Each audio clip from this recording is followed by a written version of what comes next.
اگر آپ ہمارے چینل پر نئے ہیں تو ہمارے چینل کو بھی سبسکرائب کر لیں اور ساتھ والے بیل کے آئیکن پر کلک کر کے نئی آنے والی ویڈیوز کے نوٹیفیکیشن پر وقت حاصل کریں۔ چاچا چمن محلے کے سب سے کنجوس آدمی تھے۔ ان کے گھر کوئی مہمان چلا جائے تو رسمی گفتگو کے بعد پوچھتے چائے تو نہیں پینیں گے، نقصان دہ ہے۔ ہاں شربت تھوڑا کم ہے، چلے گا کیا؟ کیک بسکٹ والی دکان ابھی بند پڑی ہے، کیا کروں؟ سموسے والا تو ابھی تیل گرم کر رہا ہے، کافی وقت لگے گا۔ آپ کہاں اتنی دیر بیٹھیں گے؟ وغیرہ وغیرہ۔ مہمان بیچارہ یہ سن کر شرمندہ ہو جاتا۔ ایک دن دوپہر کو کسی فقیر نے ان کے گھر کا دروازہ کھٹکایا۔ چاچا چمن نے دروازہ کھولے بغیر پوچھا، کون ہے؟ فقیر بولا، بیٹا مہربانی کرو مجھے 10 روپے دے دو، میرے پاس سالن ہے، روٹی لے کر کھا لوں گا۔ جاؤ جاؤ دفع ہو جاؤ، نہیں ہے میرے پاس پیسے۔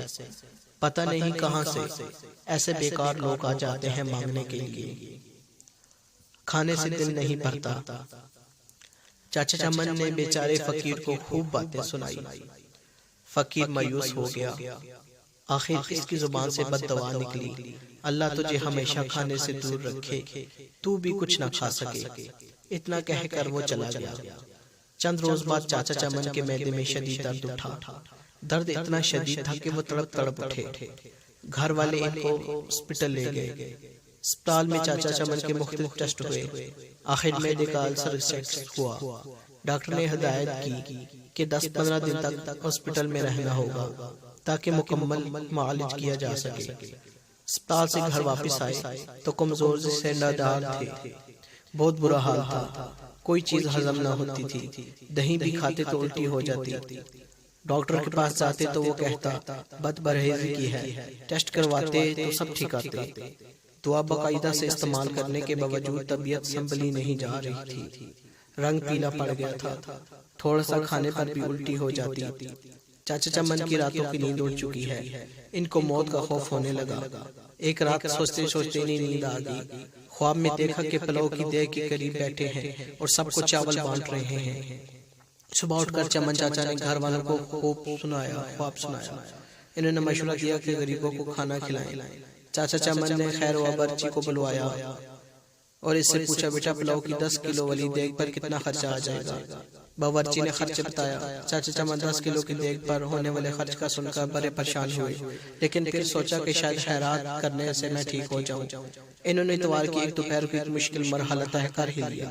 محلے کے نوجوانوں کی مدد سے محلے داروں اور غریب غربا میں چاولوں کی تقسیم ہوئی۔ چاچا چمن اب کافی پرسکون رہنے لگے، طبیعت بھی قدرے بہتر محسوس ہونے لگی۔ لیکن جب اس فقیر کا خیال آتا تو پھر وہی منحوس درد شروع ہو جاتا۔ یوں ہی کئی دن بعد ایک شام کو کسی فقیر کی آواز آئی، اللہ کے نام پر دیتے بابا۔ چاچا چمن بھاگ کر گئے، وہی فقیر کھڑا تھا جس نے انہیں بددعا دی۔ چاچا چمن اس کا بازو پکڑ کر اندر لے آئے۔ فوراً ہی انہوں نے اپنے بڑے لڑکے کو ہوٹل میں کئی قسم کے کھانے لانے کے لیے دوڑایا۔